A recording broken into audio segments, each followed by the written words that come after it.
simply amazing. Welcome everybody, 21 Soul here with Mr. Lewis Marks. Hey. I'm Fabian Brown. We came in with Robi Botos with a song titled Budapest. Am I saying that correctly? I've heard people say Budapest if you're saying it in English. Okay, Budapest. Excellent. You guys are in for a treat today. We have a great selection of music from Robi and from Eddie Palmieri and from Yasmine Kyd, and it goes on and on and on. And Lewis, you created this playlist tonight, so start us off with a little something. Well, it's interesting sometimes when you put songs together, and of course we're limited by what albums are coming out. All of these are records that are coming out on Ropeadope very soon. But I'm always fascinated with artists, and I'm fascinated with their stories. And it's always more than, hey, there's this new record coming out next week. Sure is. Right. So in my interview with Robi Botos, it's pretty interesting. There's a couple of facts you have there about who he is. Let's cover some of that first. Let's talk about who Robi is first, and then I'll kind of get on with some of the information that I've. Okay, so first of all, this release was actually acclaimed release in Canada, and now it's going to be released worldwide. So that's a fun fact. Robi is from, and help me, it's not Romania, it's Romani. Robi is from Hungary. From Hungary? Budapest, Hungary, yeah. Oh, okay, well, he got his teeth sharpened in Budapest, playing professionally. When you listen to his playing, it's an eclectic blend of like the greats, man. You got a little Bill Evans in there, some Herbie in there, you got some Oscar Peterson in there, and when he moved from Hungary over to Canada, he's a Canadian citizen. Is that correct? He is, Canadian citizen. Okay, he did the Montreal Jazz Fest piano competition. This is where Oscar Peterson actually first heard him. Fast forward a year later. Interesting story about that. So okay. he was playing in a competition at Montreux. Right. Jazz Festival, and Oscar Peterson was there in the wings. Okay. And he heard Robi play and then approached him later. And then I think that Robi's move to Canada was part of that. I'm not 100% sure, though. He might have already been in Canada. Well, yeah. Is it true that Robi was one of the last mentees that Oscar Peterson... he became very close with Oscar Peterson. Okay. That's right. In fact, Oscar Peterson's daughter works with Robi. It's amazing. And he's he worshipped him. In the interview that I did with Robi recently, he tells a story, an interesting story of when he first played for Oscar Peterson, and Oscar Peterson said, "That's great. Now do you." Instead of doing me, right? Well, right? I mean, he didn't say that, but yeah. But that's the chops, and when you dig into the music, you really hear, the lush chords of Bill Evans or the virtuoso-ness of Oscar Peterson. It's really amazing how he can copycat, but still at the same time have his own voice. Mm-hmm. So globally he's won all these awards, all these prizes. But in addition from being a performer, he's actually a really highly sought out composer. And I have a note here that in 2013 he composed a score for a film that was really personal to him, Aaron Yeager's A People Uncounted, which tells the story of the rich culture and history of the Romani people. The film focuses on the mistreatment and devastation of the Romani people during the Holocaust. Right, so that's the starting point for what ties all these songs together. Okay. Right, and it's sort of a travel around the world. But the common theme here is the differences that we create between people. Okay. Based on what is known as that ethnicity, and their movement around the globe, and their ability to create beauty in new communities that then affects all the people around them wherever they go. For example, Robi, having grown up in Budapest, was second-class citizen really as Roma, right? And there, people can look on Wikipedia and and see what has happened. And, the why of it, I don't know. Except to say that they're beautiful, and sometimes humans want to crush beautiful things. But True. 90% estimate of Romani were wiped out in Holocaust and other 90% and other parts of ethnic cleansing. Yeah, and many have migrated. Robi is one that has migrated. First migration, maybe not first migration, but one really interesting musical migration is the movement to Spain. And flamenco music, I just discovered a few years back, is Roma. It's not Spanish. Interesting. Yeah. So I want to bring this one in. The music is getting ahead of us, but here you go. Let's take a listen.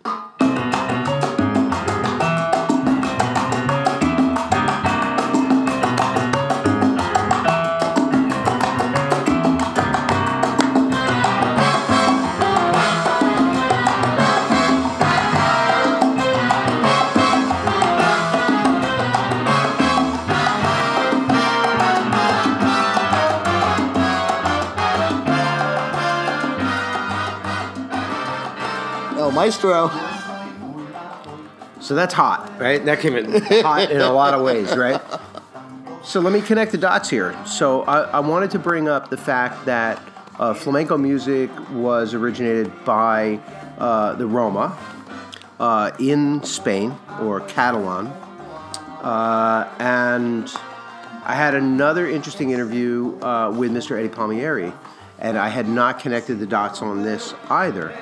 I had asked him what is salsa music, and he quickly pointed out that salsa is not a proper term, that it is a common descriptor, commercial descriptor of a wide variety of different musical styles and heritages.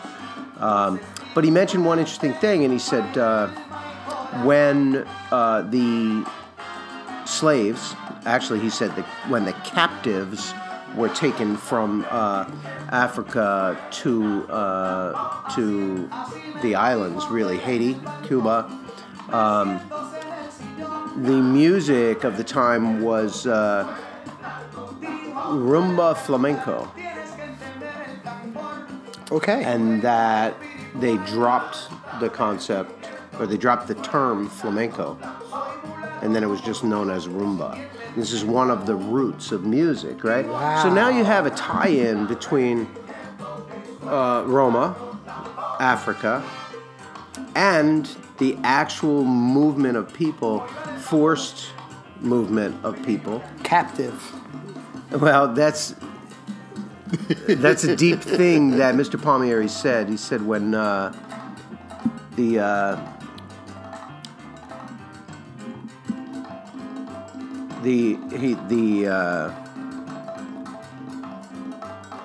chains make you a captive.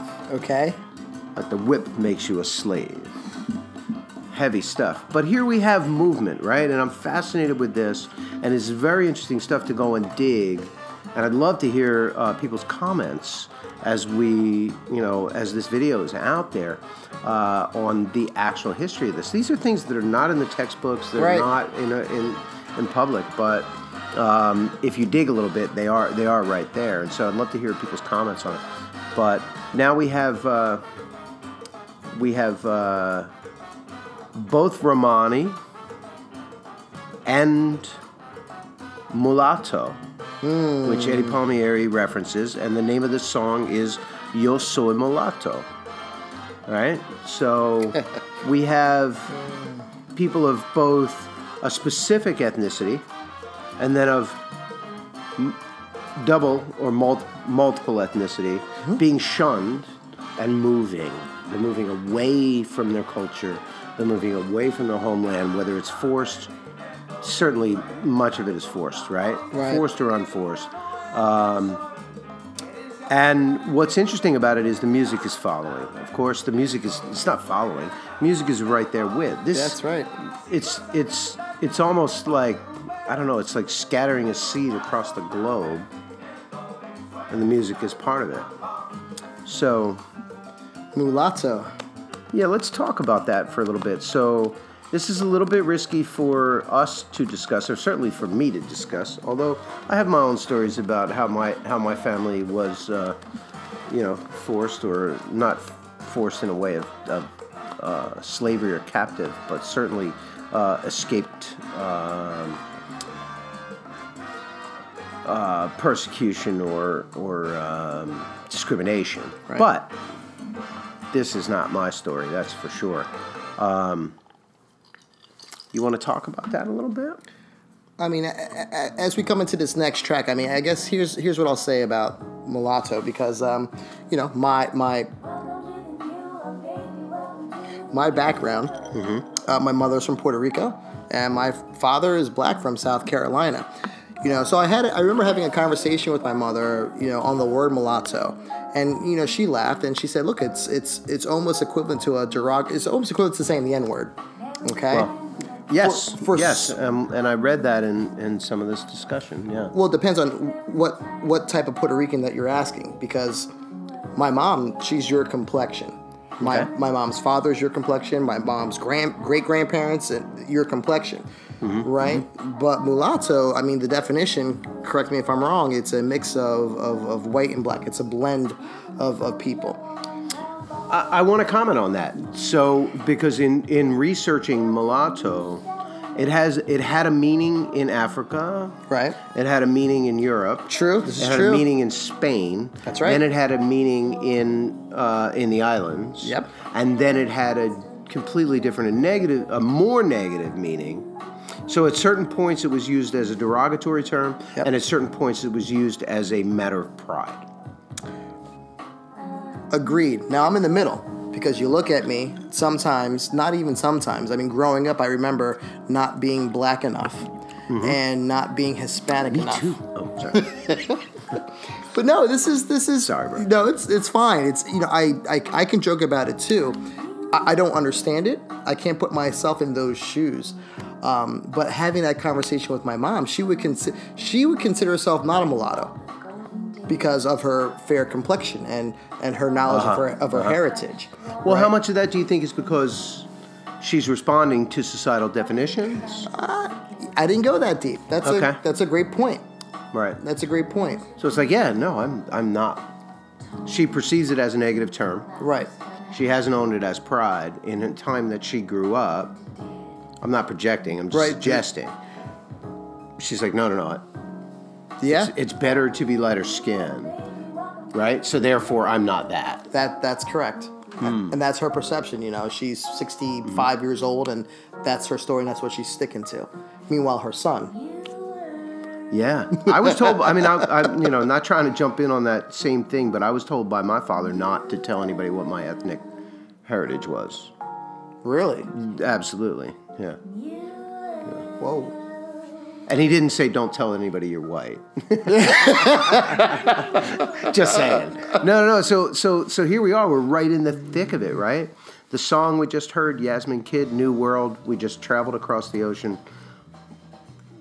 We're now going to talk a little bit about other sources, other roots in the tree.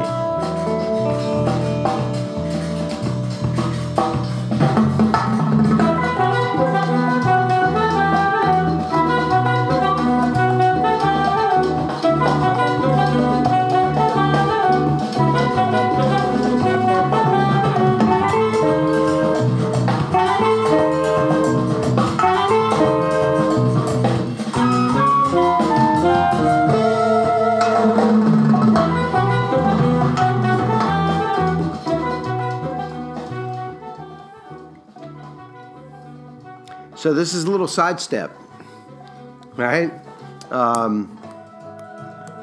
We're on this continent. We've talked about the thread of musical heritage that ties into ethnicity and also ties into the reason why people arrived on this continent, whether it be forced or simply fleeing difficult times. And there seems to be an interesting understatement, right? Yeah. seems to be a really interesting thread happening in Mexico right now, and I have to say, like, as much, you know, as I've dug into European heritage and African heritage, I really don't fully understand Mexican heritage at this point. So the band is Cienfuegos. Yes. Right? And yes. I was just going to say Cienfuegos, out on a Ropeadope imprint. Ropeadope, sir. Correct. I got some facts here. You know, obviously from Mexico, promoting their second release. And, you know, the band is a quintet. You know, you can hear it blends a little bit of jazz, a little bit of rock, contemporary music. I'm reading my notes here. The band also, it's reflecting the current reality of their music, bringing the past and present concepts and cultures, you know, to the front, creating their vision. So that's what's interesting is why. So I experienced not only with Cienfuegos, but also with Troker, who's coming up later, and everything that Ropeadope Sur is doing has a little bit of foot in the present, and with a very serious desire to understand the past and understand and respect the culture and heritage and bring it forward. That's right. And make sure it's almost like let's capture this before it disappears kind of vibe. And so, you know, that ties into everything. And like, how did Roma culture stay in Spain? And how did it stay in Cuba? And how did it get, you know, how does it travel? So the things that we hold on to, I suppose. This album was interesting. Track names that reference wild animals, water dogs, a canyon in Chiapas. And this track is about an art form that, and I want to dig into this, seems to have sprung up a lot later. It's called, what's the name of the track?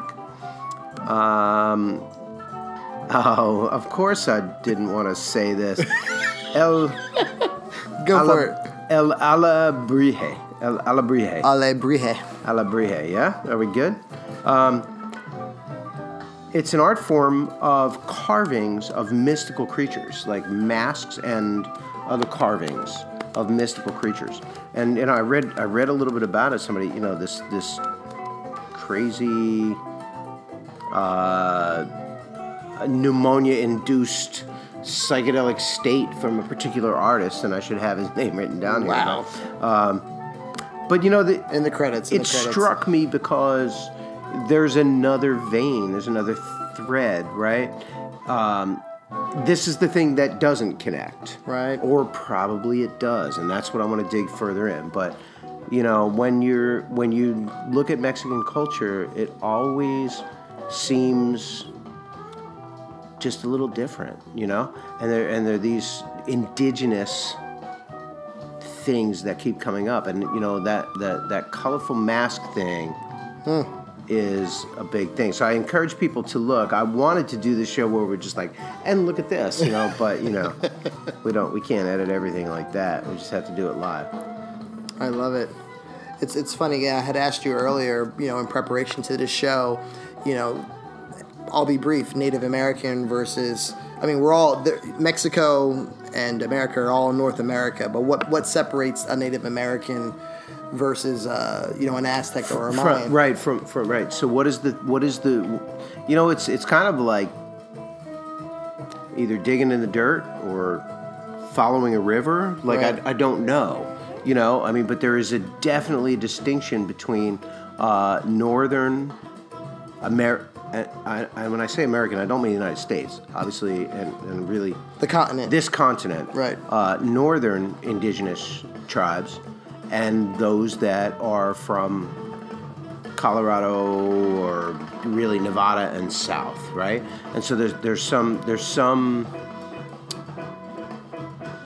a civilization, you know, and there's a thread there, and the musical and cultural things that this band carries seem to harken back to that.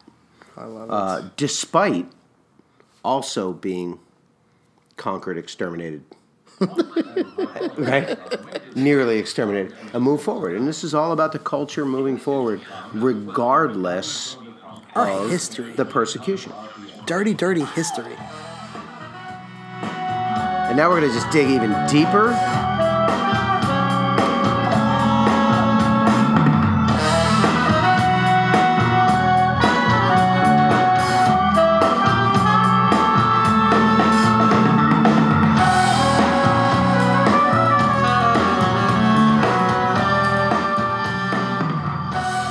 I love it.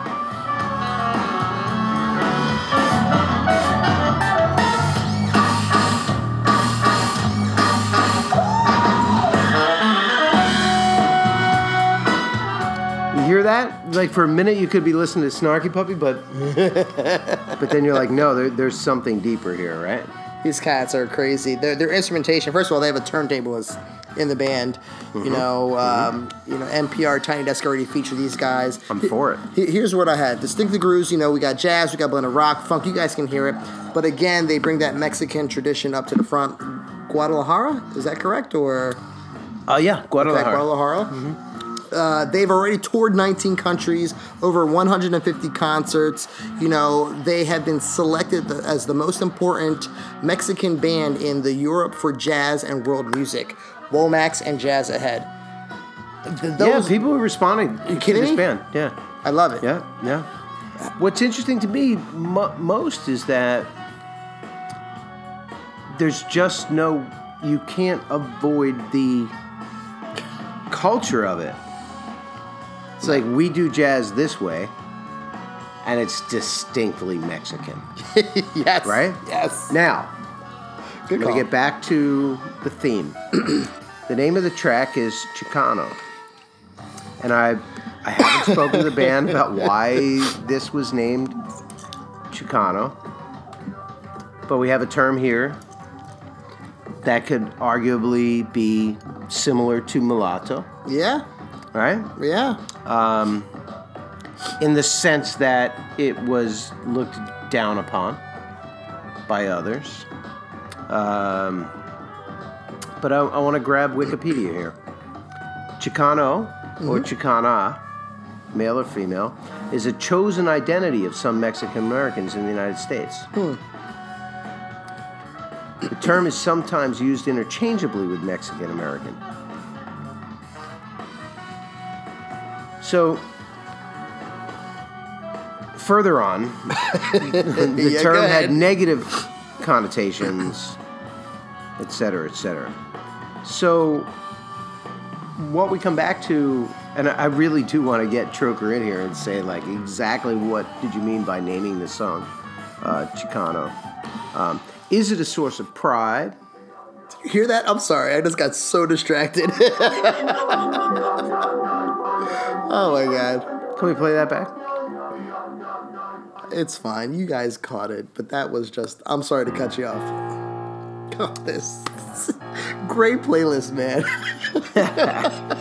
All right, as we're taking it out, I want to kind of end it. We're gonna finish it out here with a song from performed by, arranged, Vivian Sessoms, featuring Shedrick, Mitchell, a song we all know,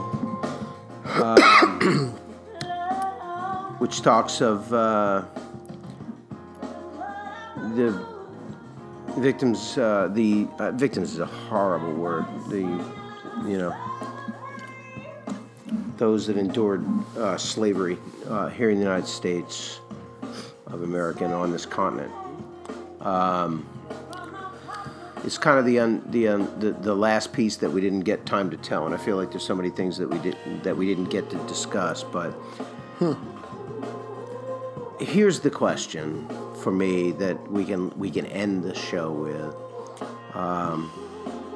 why is it that culture and positive energy survives despite persistent discrimination and persecution of different peoples around the world?